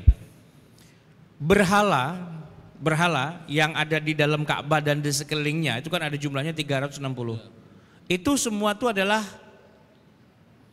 gambar atau miniatur dari orang-orang soleh yang mereka agungkan dari leluhur mereka. Orang Arab tuh di antara leluhur yang paling mereka hormati adalah Nabi Ibrahim alaihissalam dan putranya Nabi Ismail. Itu ada berhalanya Pak, ada patungnya. Pada saat Nabi lagi Fathu Mekah, lalu dianjurin patung-patung itu ada patungnya Nabi Ibrahim dengan patungnya Nabi Ismail. Ya tapi tentu saja mukanya nggak sama, karena pematung sepinter-pinternya pematung tetap aja itu nggak sesuai kan gitu. Lagian yang bikin patungnya kan nggak pernah ketemu dengan Nabi Ibrahim, karena patung itu pastinya dibuat jauh setelah zaman Nabi Ibrahim lewat. Anda tahu ya berapa jarak antara Nabi Ibrahim ke Nabi Muhammad? Nabi Ibrahim itu diperkirakan sejarawan ya antara 2000-an tahun lah sebelum Masehi. 2000 tahun sebelum Masehi. Nah, itu kan baru Masehinya. Kan Nabi Muhammad kan Nabi lahir 571, ya kan? Berarti 2000 tambah 500. 2500, Pak. Nah, selama kurun 2500 tahun itu entah di mana, yang jelas mereka baru bikin patung itu sudah menjelang masa kenabian Muhammad. Karena patung-patung yang ada di sekitaran Ka'bah itu hasil kopas aja dari patung-patung yang banyak ada di gereja-gereja Nasrani, entah itu di Yaman, entah itu di Syam. Jadi mereka melihat, weh cakep juga ya kalau kita bikinkan patungnya gitu kan. Ada patung Bunda Maria, patung Nabi Isa, patung-patung gitu. Nah, kita bikin yuk di Ka'bah ada patung-patung juga, tokoh-tokoh kita tapi lokal, dibikinin patung lalu disembah. Nah, jadi patung-patung itu udah pasti nggak merepresentasikan keadaan fisik realnya si yang dibikin patungnya. Nah, yang menarik adalah gini, di era Nabi Muhammad SAW bikin patung itu diharamkan, nggak boleh bikin patung, karena dampaknya nanti akan disembah-sembah dan sebagainya, maka nggak boleh. Oleh karena itulah tidak pernah ada patungnya Nabi Muhammad SAW, karena beliau adalah tokoh yang melarang dibikinnya patung, bahkan patung-patung yang ada 360 itu beliaulah yang hancurkan. Jadi nggak mungkin ada patungnya Nabi Muhammad SAW, ya kecuali yang bikin tuh orang kafir di luar Islam, lalu dia bikin patung, lalu dia bilang itu Muhammad. Ya udah pasti bohong lah, nggak mungkin, karena nggak ketemu gitu. Nggak mungkin ada orang kafir di zaman sahabat, di zaman Nabi, kemudian dia bikin patung Nabi Muhammad tuh enggak. Karena beliau tokoh yang paling anti dengan patung. Nah, Bapak Ibu sekalian, kalau di masa Nabi yang berkembang itu bukan lukisan sebenarnya, tapi patung. Cuman istilah dalam bahasa Arabnya tetap taswir istilahnya. Membuat rupa, perupa, seni rupa. Nah, seni rupanya ya seni patung itu. Kadang-kadang dia bikin dari batu, kadang-kadang dia bikin dari roti, kadang-kadang dia bikin dari kurma. Kalau dia lapar, palanya dicopot dimakan. Jadi bangsa paling sadis itu adalah bangsa Arab. Gila itu mereka. Kenapa? Bangsa lain tuh nggak ada yang makan Tuhan. Tapi bangsa Arab, Tuhannya dimakan sama dia. Aduh, sorry nih Tuhan. Pala Anda saya copot, lapar, makan sama dia. Karena patungnya terbuat dari kurma. Ini ngejek banget sebenarnya. Dan itulah nurun ke budaya orang Betawi, Pak. Orang Betawi kalau nikahan itu bawa patung, Pak. Patung buaya, roti buaya, buaya tangkurep. Nah itu dimakan rame-rame itu. Nah jadi kalau itu dimakan, Pak, itu kan buat dihina-hina sebenarnya kan. Nah saya nggak tahu tuh ya siapa yang punya ide orang Arab bikin patung bukannya dari semen, bukannya dari batu, dari roti gitu loh. Dia bawa kemana-mana, ini biar punya double manfaat. Kalau lagi kenyang kita taruh, kita sembah. Kalau kita lagi lapar kita makan gitu. Ini emang bener-bener karnivora, bukan makan tumbuhan, makan hewan, makan Tuhan gitu. Parah ini orang Arab nih. Nah, jadi larangan yang tidak boleh pastinya di zaman Nabi itu nggak boleh bikin patung dan nggak boleh taruh di rumah gitu, ya kan. Sedangkan kalau dia berbentuk gambar 2 dimensi kan, di situ nanti para ulama khilafiyah apakah termasuk patung juga atau bukan, gitu. Sebagian ulama sih bilang itu sama juga, itu taswir juga, bikin rupa juga, maka nggak boleh, gitu kan. Nah sebagian lagi mengatakan yang nggak boleh itu yang patung, yang 3 dimensi, yang ada bayangannya. Sedangkan kalau dia cuma gambar doang nggak apa-apa. Dari beberapa kasus Aisyah radhiyallahu anha itu pernah tuh menggantung katakanlah kayak tirai atau hordeng ya, yang ada gambar hewan apa gitu. Dan Nabi bilang turunkan itu, diturunkan sih. Tapi diganti jadi kayak keset atau sarung bantal atau apa gitu kan. Ada juga gambarnya masih difungsikan, tapi udah nggak udah nggak mulia lah, udah dijadiin taplak meja dan sebagainya kan udah nggak mulia lagi begitu. Nah itu kejadian di masa Nabi, sehingga itu khilafiyah. Kalau makhluk hidup dalam bentuk gambar itu khilafiyah, dalam bentuk lukisan. Tapi kalau makhluk hidup dalam bentuk 3 dimensi patung, kebanyakan para ulama mengatakan tidak boleh. Ya baik itu tokoh manusia atau hewan, pokoknya patung-patung tuh nggak boleh. Walaupun sebagian lagi ulama mengatakan kan ilat nggak bolehnya kan kalau disembah. Kalau nggak disembah sebagai seni dan sebagainya, it's okay aja gitu kan. Contoh nih Pak, dokter, kalau kita periksa dokter, kadang-kadang di ruang dokter tuh ada gambar orang, gambar tuh Pak. Atau kadang-kadang dalam bentuk 3 dimensi, dokter gigi, tubuh manusia gitu kan. Nah, apakah itu patung? Ya patung juga sih sebenarnya. Tapi kan nawaitunya nggak ada. Dokter setiap datang gitu nyembah dulu gitu. Orang-orangan itu kan enggak. Orang jual baju di pasar kan ada manekin, ya kan, manekin. Nawaitu manekin itu kan bukan buat disembah, dia disuruh pakai baju aja gitu, ya kan. Nah, apakah yang punya toko tiap hari manekinnya disembah, dikasih makan, makan dulu nih manekin, dari tadi lu berdiri situ capek, ini ada teh botol gitu kan, enggak juga, ya kan. Nawaitunya kan bukan ke sana. Maka sebagian ulama mengatakan kalau nawaitunya bukan buat disembah-sembah, tapi untuk ya istilahnya keperluan kayak dokter, kayak penjual baju. Apalagi hari ini Pak, ada orang bisa bikin robot kayak manusia kan. Kita kan nggak nyembah robot tuh kita bikin untuk ya meniru sih tampilan kayak manusia, ya kan, dan dia bisa ngomong. Robot AI zaman sekarang, apakah itu haram? Enggak juga, karena dia punya fungsi yang nanti ke depan Bapak Ibu sekalian, ibu-ibu nih terutama, kalau kita punya robot di rumah, urusan rumah tangga selesai. Dia bisa nyapu, bisa masak, bisa ngepel, bisa ngomong anak, bisa ngomong bapaknya juga. Nah gitu. Oke, baik. Sekarang kita beralih kepada yang resen, ini Galaxy Prime, ini brand yang nggak boleh disebutkan. Ini Pak Hendar Asmara, betul ya Pak Hendar ya? Kalau betul saya rename. Silakan Pak Hendar. Oke, silakan Pak, saya ganti nama Bapak. Ya, terima kasih. Oke, baik. Silakan Pak Hendar. Yang terlihat kopiahnya Pak, kameranya bisa, handphonenya bisa diturunkan. Ya. Biar kelihatan kasetnya. Silakan Pak Hendar. Terima kasih. Assalamualaikum warahmatullahi wabarakatuh, Ustaz. Maaf saya sakit. Waalaikumsalam warahmatullahi wabarakatuh. Maaf tenggorokan saya agak sakit. Saya pernah dulu di Pangandaran ada sholat Jumat di suatu masjid kampung di dalam gitu ya. Ya, jadi itu khotbahnya itu tadi dikatakan pegang tongkat segala macam, tapi yang membuat saya satu agak bingung dan kaget itu khotbahnya itu, ini kan di daerah Sunda Pak, pada di Pangandaran.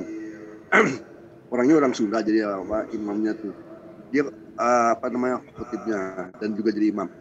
Dia khotbahnya itu seluruhnya pakai bahasa Arab. Jadi saya nggak tahu tuh apakah orang di kampung itu mengerti atau tidak gitu.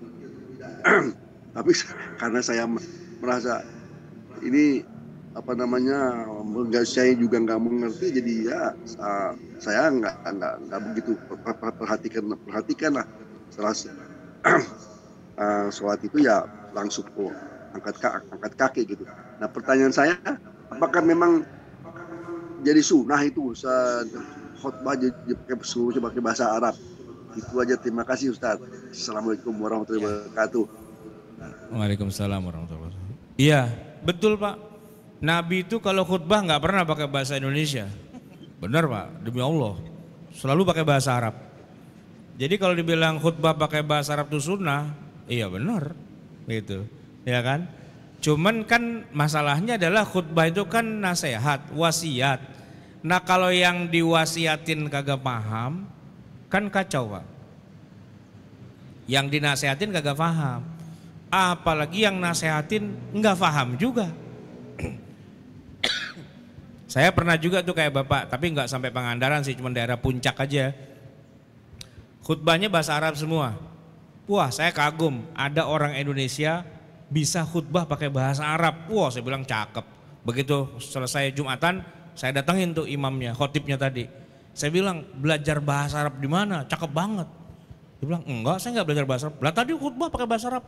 Lah jangan dikira saya ngerti. Enggak, saya enggak ngerti. Oh enggak ngerti Pak? Enggak lah. Oh dikira saya ngerti, jangan, saya enggak ngerti. Lah terus Bapak nasihatin orang, ya tahu pokoknya gitu aja bunyinya. Gitu Pak. Jadi kan ajaib, ada sebuah majelis ya sholat Jumat yang menasehati dan yang dinasehati sama-sama tidak mengerti. Wah canggih banget itu. Cuman ada di Indonesia itu kan kayak gitu. Nah maka kemudian para ulama di zaman-zaman modern ini kemudian mulai, kalau gitu diterjemahinlah ya, mixing antara Arab dan Indonesia. Nah sekarang nih Pak rata-rata mix ya. Kalau yang rukunnya apa? Hamdalah, sholawat, ya baca Quran, wasiat, sama doa, itu semua pakai bahasa Arab Pak. Ya kan, Allahumma gfirlil muslimina wal muslimat, kan bahasa Arab gitu kan. Kemudian yang hamdalah, alhamdulillahirabbil alamin, bahasa Arab gitu. Usikum wa nafsi bitaqwallah, itu bahasa Arab. Tapi sisanya udah pakai bahasa Indonesia biar yang nasehatin paham dia ngomong apa, yang dinasehatin juga paham. Tapi belum tentu juga paham juga sih, karena yang dinasehatin ada dua, ada yang melek, ada yang nyender. Nah kalau yang nyender itu dia tidak mendapatkan nasihat, tapi dia mendapatkan ketenangan batin, Pak. Karena posisinya sudah mantap itu, deket tembok kan sama tiang gitu. Nah biar tidak pada tidur, saya pernah di satu masjid, Pak. Dia bilang begini, Pak Ustadz ini kan lagi pandemi waktu itu ya, khutbah jangan lama-lama. Siap, saya bilang gitu, 10 menit, siap 10 menit Pak. Saya khutbah 10 menit Pak, benar-benar 10, malah 9 menit. Dah kan selesai gitu. Begitu selesai sholat, jamaah yang belakang maju ke depan. Gara-gara Pak Ustadz nih, tidur siang saya terganggu, saya lagi mau tidur, udah doa aja gitu Pak. Ya saya bilang kan cepat, Bapak sekarang tidur aja. Udah nggak enak Pak kalau udah selesai sholat Jumat tidurnya, enaknya kalau pas lagi khutbah katanya. Begitu. Jadi khutbah saya dianggap menenangkan gitu Pak. Oke baik, ini pengalaman juga sih sebenarnya bahwa dengan jamaah di Masjidil Haram sholat Jumat Pak Ustadz. Ya. Ini mendengarkan memang betul. Ya. Kok berdoa terus tiba-tiba selesai? Karena selalu berpikirnya kapan ceramahnya, ternyata bahasa Arab semuanya. Hamdalah semua ya, tiba-tiba komat. Ini kok kapan ceramahnya nih, kok berdoa terus gitu. Oke baik, ini ada pertanyaan yang akan diwakili oleh Bu Nina lagi. Silakan Bu Nina, ada satu pertanyaan lagi ya, melihat waktu. Silakan Bu Nina. Pertanyaan dari Ibu Alfa. Pak Ustadz, insya Allah dalam waktu dekat kami akan menikahkan putri kami. Usulan dari calon besan agar suasana tempat resepsi dipisahkan antara laki-laki dan perempuan. Kami merasa bingung apakah ini ada referensinya Pak Ustadz pada saat di zaman Rasulullah atau referensi saat ini untuk suasana dalam ruangan pernikahan. Terima kasih. Ya kalau di zaman Nabi sih yang namanya pernikahan ya itu nggak pernah tuh nyewa gedung ya, bid'ah itu Pak. Apalagi nyewa masjid itu bid'ah banget itu, ya kan. Cuman pasti nggak disetujui lah pengurus masjid Pondok Indah, aja lu sewa yang bahwa dipisah itu sebuah tren aja, mode dari sebagian masyarakat kita yang katanya ingin menerapkan syariat Islam, gitu kan. Jadi dipisah. Ya sebenarnya uniknya gini Pak. Ini kita ngaji nih Pak. Jamaah ibu-ibu di situ, jamaah bapak di sini. Kan dipisah Pak ya. Tapi dipisahnya saya tetap bisa ngeliat tuh ibu-ibu yang datang banyak banget tuh, sampai penuh. Tuh sampai belakang, safnya sampai belakang, ya kan. Kan saya tahu, saya lihat. Bapak juga bisa ngeliat orang pasir tadi masuk ke sono ya kan Pak. Nah, kalau walimahan konsepnya dipisah, kira-kira yang laki bisa masuk ke tempat perempuan enggak? Enggak kan? Enggak ya, kan dipisah gitu kan? Enggak dipisah. Jadi ini lagi balik lagi sekarang, kita aja nih sholat di masjid di ruang utama nih, sholat, ngaji dan sebagainya dipisah sih. Tapi misahnya cuma misah posisi aja sih, enggak yang ditutup rapat serapat-rapatnya gitu. Karena kalau sampai ditutup serapat-rapatnya Pak, pergi bareng istri, pulang sendiri Pak. Sampai rumah bingung, bini gua ngelayap kemana nih orang kagak pulang-pulang. Nggak tahu bini bilang, Pak saya kenapa ditinggal? Oh iya, beda ruangan masalahnya kan gitu ya. Jadi sebenarnya itu adalah tren aja di tengah masyarakat tertentu. Kalau orang Saudinya sendiri, orang Arab Saudi sendiri ya Pak ya, mereka memang dipisah Pak. Tapi bukan dipisah ruangan, dipisah hari. Jadi walimah khusus ibu-ibu, walimah khusus bapak-bapak. Jadi undangan bikin dua Pak, tekor emang jatuhnya Pak. Kalau zaman sekarang kan itu ya, kepada Ustadz Ahmad Sarwat dan istri kan gitu ya. Sana enggak, istri-istri, suami-suami gitu. Sama Pak orang Betawi Pak. Orang Betawi kalau kondangan zaman dulu Pak, kondangan malam minggu. Ibu-ibunya enggak diajak. Kenapa? Karena ibu-ibu kondangannya pagi. Hari Sabtu pagi, itu mereka kondangan ibu-ibu khusus, kondangan bapak-bapak khusus. Di Saudi gitu juga, tapi kalau ibu-ibu bukan pagi. Ibu-ibu kondangannya tuh jam acara biasanya dimulai jam sekitar 10:30 malam. Selesainya azan subuh. Karena mereka biasa begadang, ya kan? Orang Saudi itu atau Arab secara umum tukang begadang mereka. Jadi mereka tidurnya habis sholat subuh, bangun-bangun menjelang asar gitu. Setiap hari mereka kayak gitu. Pola hidupnya gitu. Makanya TKW kita di sana tuh stres, Pak. Kenapa? Mereka bangun, tuannya tidur. Nah, mereka tidur, tuannya bangun, akan puyeng dia. Gitu. Oke, baik. Masih ada 6 menit lagi. Ini satu pertanyaan dari Ibu Dida. Assalamualaikum Pak Ustadz. Kami sekeluarga sangat ingin mengikuti sunnah-sunnah yang dilaksanakan oleh Nabi besar kita. Contohnya kami menyiapkan siwak untuk gosok gigi dan menyiapkan kurma baik untuk sahur dan berbuka puasa. Juga suami saya punya sandal yang katanya persis dengan sandal Rasulullah. Apakah ini akan mendapatkan pahala atau bagaimana Pak Ustadz? Iya, kalau dapat pahala sih insya Allah lah, niatnya kan pengen kayak Nabi gitu kan. Cuman pertanyaannya gini, apakah ini sifatnya katakanlah apa ya, saya kok nggak nemukan kata-kata yang tepat ya. Apakah inilah standar yang baku gitu dalam kesunahan? Pertanyaannya kan Nabi pakai sendal. Emang Nabi sendalnya satu doang seumur hidup? Kan banyak. Modelnya banyak, gayanya banyak. Nah ini sendal yang tahun berapa yang Nabi pakai? Waktu umur berapa? Kan gitu ya. Nah terus pertanyaan yang kedua, itu sendal kayak Nabi itu kira-kira kalau di kita cocok gak dipakai untuk kebutuhan kita, realitas kita zaman sekarang? Ya kan? Termasuk kayak tadi kurma. Bapak Ibu sekalian, kita udah bahas sebelumnya sih ya. Bener loh Nabi makan kurma, tapi ingat Nabi makan kurma doang, nggak pakai nasi. Iya kan? Kurma tuh makanan pokok beliau. Beliau kalau buka puasa disebut pakai kurma, jangan dibilang kurma 3 biji, enggak. Kurma sepiring. Ntar sahur ya kurma sepiring lagi, gitu. Kalau hari-hari biasa pagi sarapan ya kurma, siang makan siang ya kurma, malam ya kurma, karena itu makanan pokok. Nah pertanyaannya, kita makan kurma sebiji 2 biji itu sesuai sunnah Nabi apa enggak gitu kan? Nah itu yang jadi masalah. Maka jamaah sekalian silakan aja kita mau pakai kurma gitu ya, tapi tidak otomatis istilahnya itu menjadi standar baku. Makan kurma boleh, tapi bukan standar baku gitu. Baik. Tadi ada siwak Pak Ustadz. Ya siwak gitu juga. Kalau memang siwak itu sifatnya adalah ya katakanlah kita mau niru Nabi pakai siwak boleh-boleh aja. Tapi apakah standar itu jadi standar gitu ya? Enggak harus sih. Bahkan ada sikat gigi dengan dengan pasta giginya itu lebih lagi kan, lebih bersih lagi sebenarnya. Tapi mau dibundling dua-duanya juga nggak apa-apa.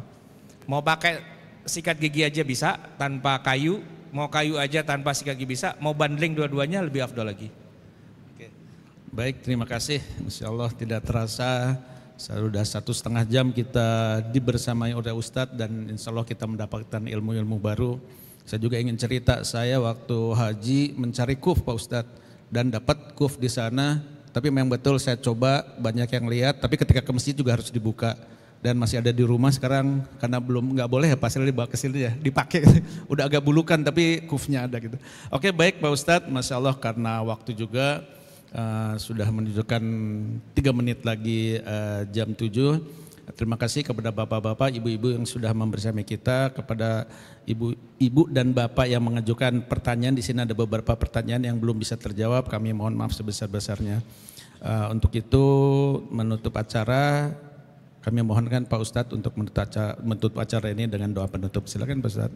Bismillahirrahmanirrahim. Alhamdulillahirabbil alamin. Hamdan yuwafi ni'amahu wa yukafi'u mazidah. Ya Rabbana lakal hamdu wa lakas syukru kama yanbaghi li jalali wajhika wa li'azimi sultanik. Allahumma salli wa sallim wa barik ala sayyidina Muhammadin wa ala ali sayyidina Muhammad. Rabbana zalamna anfusana wa illam taghfir lana wa tarhamna lanakunanna minal khasirin. Rabbana amanna bima anzalta wa taba'na ar-rasula faktubna ma'asy syahidin. Rabbana la tuzigh qulubana ba'da idh hadaitana wa hab lana min ladunka rahmatan innaka antal wahhab. Rabbana atina fid dunya hasanah wa fil akhirati hasanah wa qina adzabannar. Sallallahu alaihi wasallam Muhammadin wa ala alihi wasallam walhamdulillahirabbil alamin. Assalamualaikum warahmatullahi wabarakatuh. Waalaikumsalam warahmatullahi wabarakatuh. Terima kasih, semoga apa yang telah disampaikan oleh guru kita bermanfaat untuk kita semua. Kita ucapkan hamdalah, alhamdulillahirabbil alamin, dan kita tutup kajian kita dengan doa kafaratul masjid. Subhanakallahumma wa bihamdika asyhadu an la ilaha illa anta astaghfiruka wa atubu ilaik. Wassalamualaikum warahmatullahi wabarakatuh. Wa huda wa rahman Allahumma arhamna bil Qur'an waj'alhu lana imaman wa nuran wa huda wa rahman Allahumma dhakkirna minhu ma nasina wa 'allimna minhu ma jahilna. Kepada jamaah yang hadir di Masjid Raya Pondok